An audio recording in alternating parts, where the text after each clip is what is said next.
سمعنا وأطعنا. السلام عليكم ورحمة الله وبركاته.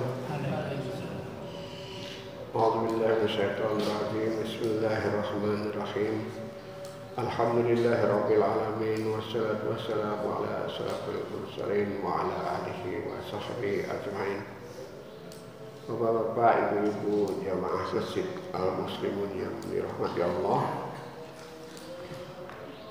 berikut perkenankanlah kami membacakan buku tanya jawab agama fatwa-fatwa tarjih dari tim Majlis Tajwid dan Tajdid pimpinan pusat Muhammadiyah.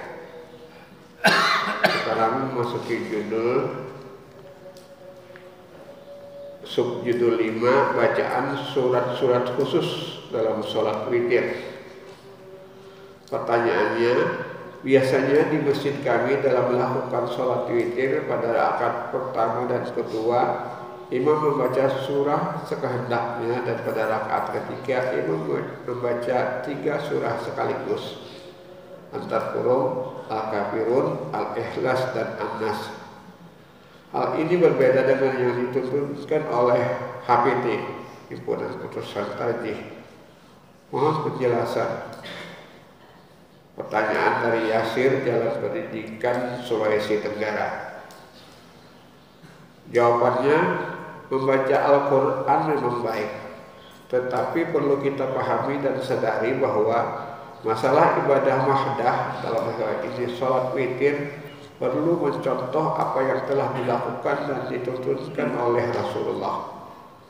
Menurut yang dituntutkan Nabi, rakaat pertama membaca surah Al-A'la, Sabihism.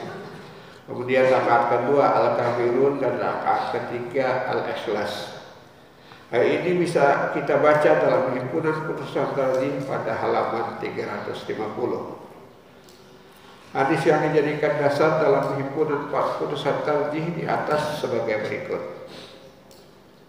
Yang artinya, dari Ubay ibnu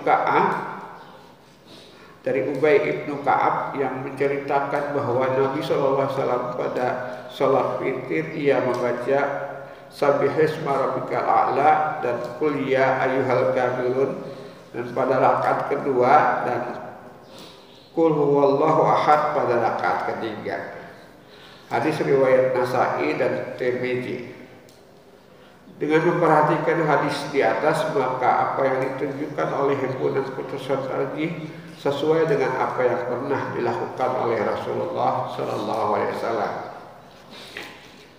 Kemudian subjudul 6, pertanyaan, kalau melakukan sholat berjamaah di waktu malam, imam membaca Fatihah dan surat 2 rakaat yang pertama secara jahat. Bagaimana kalau dilakukan sendirian? Apakah dilakukan secara jahat atau sir? Mohon penjelasan. Pertanyaan dari peserta penataan AMM, Angkatan Muda Muhammadiyah.